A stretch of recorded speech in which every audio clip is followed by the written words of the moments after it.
Right, guys. Here we go, episode 1. Luca Mayr. Let's get that out of the way, eh? What's up, brother? You good? I'm good, man. I'm good. Listen, first guest on Tell Skel. I mean, this is something that we've been having a few hours here of trial and error, haven't we? And we're finally going to just get into this. So, Luca is a friend, a teammate of mine. That is, what was it? Last year we played for Tormenta 2 in the play. Was it the Player Development League back then, or was it USL 2 by then? USL 2 last year, called PDL. That's right. Before. That's right. So, and that is basically just like a summer league out here in America, right? For guys that are wanting to try and aspire to be pro. Yeah. Pretty much, right? It's mainly like something to play for between the college seasons. Yeah. Because, you have season in the fall. In the spring, you basically just get ready for the fall again, but you go home in May. Yeah. And from May to August, you don't really do anything. No, yeah, you're on holiday essentially, aren't you? Yeah. So I mean, you mentioned college there. I mean, let's dive straight into that. Obviously, you moved. When did you come out to America? I came in August 2016. So how old were you then? I was 20. 20 years old. Came out to America, and for anybody that's not listening, you went to a college, right? Like a university. Yeah, I went to University of South Carolina. Pursued a finance degree there. Played for South Carolina Gamecocks men's soccer team, and just recently graduated in December. Nice. And yeah, I was able to get myself a pro contract here in Statesboro, Georgia for Tormenta FC. Yeah, so obviously me and Luca play for Tormenta FC right now in Statesboro, Georgia, as you just said. We play in USL League 1. It's the third tier in American soccer, right? Yeah. And it's been around, this would have been its second year, wouldn't it? It obviously has been put on hold with everything that's going on, but it just started last year, and me and Luca transitioned from the summer team last year to the pro team this year. And so I mean, let's go back again to your college. Obviously you said you did a finance degree, and then you played for the men's soccer team, the Gamecocks. I mean, let's talk about something like that, because you sometimes are playing in front of a good few people, right? But at the same time, you're still studying for your degree. Yeah. So like I said, our season in fall is in fall. So fall is like busy. You go to classes in the morning, have practice in the afternoon. Yeah. And then you have at least one game a week, mostly 2 games a week. Yeah. And you get 20 games in like 3 months. So it's a really tight schedule. Yeah. And yeah, for me I played pro back home, and I didn't really get to the next level. Like my old club didn't re-sign me, so I was coming to a point where I was like, do I want to pursue another club in Austria? Do I want to go to Sweden, because my mom is from Sweden, so I had some contacts there as well. But I always had kind of like, what if soccer doesn't work out? Right. So I wanted to, educate myself more. Yeah. And back home it's hard to get a degree and play soccer on a high level at the same point. Yeah. So I informed myself, Googling a little bit, and scholarship at an American college came up. So I just filled out a document. The agency I worked with told me I had good chances of getting a full scholarship or a high scholarship. Yeah. And that's how the whole process kind of started. And I was lucky enough to go to a school like South Carolina. Unfortunately, in the 3.5 years, our soccer, we didn't do as well as we wanted to be. Right. But it was a great experience for me. You meet a lot of new people from all over the world. I developed my English, which I think nowadays is really important. Yeah. And big time. Luckily, it worked out that I got a pro contract after my 3.5 years at college. Yeah. So I mean, to break that down a little bit, you mentioned how, which is a big factor in my decision to come to America as well, about being able to study just in case the dream doesn't come true. The dream obviously being a professional soccer player, and being from Austria. I don't know if it's the same in England. I don't know if it's the same in Austria as in England, but you kind of touched on it a little bit there. You either study to be, pursue a job, pursue a career, or you try and find a club and try and play pro. And it's never together. It's almost impossible. I had teammates who tried to do an online degree. Yeah. But still, you got to travel to take tests. You've got to be places. You gotta go to take. Yeah. Like you can't do all the tests online. Yeah. So yeah, it barely works out. Yeah. Because you're still a professional soccer player. Like that's your main You priority. got a lot of commitments. So you have mostly twice a day you have practice, and you gotta make sure you stay healthy, you stay fit. If you're injured, you gotta go to physical therapy. So there's a lot of time in between. Like a lot of people think if you're a professional soccer player, you practice 2 hours a day and then you're done. Right. It's not necessarily the case. I'm sure there's some teams that do that way. Yeah. But not on the top level. Yeah, it's a 24/7 around the clock. Yeah. Looking after your body, hydrating, stretching, rolling. Travels on away games. Travels is a big thing. Yeah, travels is a big thing. Yeah. Yeah. I mean that leads me to the next question. So, decided to come to America, smashed college, got your degree, right? Finance, you said. Yeah. So what made you pick finance? Just in case, obviously like you said, the dream. Yeah. The dream, not. I always thought I wanted to do like insurance, real estate kind of thing. Right. Okay. Kind of throughout college. Yeah.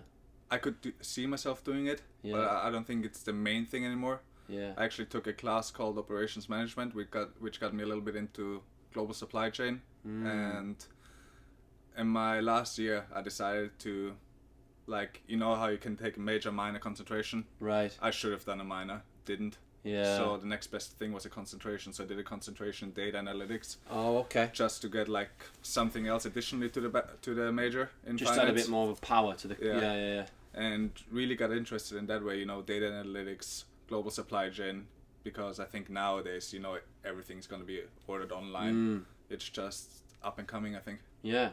And I mean, that's something where I think you have a great head on you in that sense, you have, a good perception that you look at it as, football's my dream.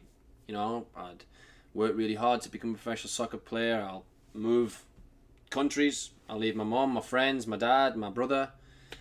But you always had the realistic view of, if this doesn't work out, it's not the end of the world. Yeah.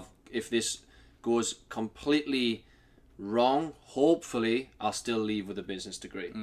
Which I think is a great point for people listening, is that there's guys that, like myself, really, where it's so important that it actually becomes a little bit the pressure, whereas the way you play, and I can obviously speak to that being your teammate, you play, you just love the game, you have fun, very relaxed, and those pressures don't come. So to dive into a question about our football, as we both are teammates, what's something that you would like to see happen with your football? You're obviously in Tormenta right now. Is the goal to always play in America, or would you like to ever go back to Europe, or? I think for now I want to try it over here. Yeah. Tormenta FC is a great club to start a professional Yeah. career, but everybody knows you're in the third tier, like you said earlier, and you want to move as high as possible. Right. There's nothing wrong with the club, or this is just me pursuing something high, Yeah. And I think it's a great start. Absolutely. After college, because the owners, the coaches, they care about you, and they know it as well. Like they want to help you as much as possible. So hopefully the season can start soon. Yeah, I know, right? It's a bit of a weird time. Yeah, and then just smash it, get good results as a team, do well as an individual player. Yeah. And hopefully get the chance to move up to a better team, a higher league, or maybe even get picked up by a few scouts overseas back in Europe, Yeah, You never know. I'm a little bit like, you gotta play good on the right day in front of the right people, because there's, I don't know, millions of soccer players out there in the world. Yeah. And there's thousands maybe who actually make it so they can live for the rest of their life. Yeah, absolutely. I mean, again, it goes to show how good of a mindset you've got. I mean, to dive into a bit of that mindset, Luca, obviously you mentioned earlier on you played pro back in Austria. Just go into a bit more detail about that. Who was it you played for back in Austria? So it's a team called SV. Yeah. Back then they were in the first division in Austria. They got relegated, I think, 3 years ago. Okay. And it's very similar to a club here, Tormenta. It's local. It doesn't have a lot of money, but it's management. Like, it's a good family environment. So it's very similar. And I got a contract with 17. I played in the academy my last year of academy, I got the contract, continued playing with the second team for a while, moved up to practicing with the first team, playing with the second team, and then in my last year was practicing with the first team. Right. And I had one game where I played like five minutes. Okay, so you made an appearance. I made one appearance, yeah. And was on the bench like 4 or 5 other times. Coolest experience probably was to score a goal against Galatasaray Istanbul in a friendly. Wow. And yeah, but then it came to my last half year, and you know, playing second team. Yeah, decision time. Practicing first team, playing second team. Yeah. Practicing first team, getting a couple of minutes. The next step for me would have been practicing with the first, playing with the first, and that step never came. I got like put down to the second team again, and at that point I kind of realized, right, they're not building on me. Like they don't see a future with me. Right. And like I said earlier, that was the point where I was like, I got a decision to make now. Am I pursuing soccer, only soccer? Am I pursuing only an education, or am I trying to do both? And luckily, I chose to go to America. And everything's worked out so far. So far, everything's worked out. Yeah, everything's been really good. So I mean, to again dive into a bit of your mindset. You obviously you made it pro, which is obviously a great achievement for starters in Europe. Things didn't go the way you wanted them to. Like you said, again, you had that realistic view of, right, I need to look myself in the mirror here and make a decision that's best for Luca Mayr. So how do you have that face-to-face reality check with yourself, and also keep that confidence to be, right, I didn't quite cut it here, but that doesn't mean I'm going to hang my boots up. It means, what's the next opportunity? You know, I mean, you're a humble guy, I know that, being your friend, but how do you kind of describe going through that kind of mindset of not knowing? So when I first made the decision to come over here, my dad was a little bit skeptical and was like, you really want to give up on your dream playing soccer? Right. And I always saw it, I'm not giving up. I'm just trying to go a different way, maybe a longer way, because you're committing yourself to 3.5, 4 years of college. Right. You know, instead of going pro half a year after. Yeah. But like you said, everything worked out, and I just chose a different way. And that is something I'm trying to do right now. I just recently started helping the agency who helped me to recruit players, to show that there's another way to go professional. Yeah. Because there's, I think, 12 academies in Austria. Oh, okay. Each year, there's 15 to 20 players coming out of the academies. So that's 200-300 players. Yeah. But not all of them are going to get a team back over in Austria. Right.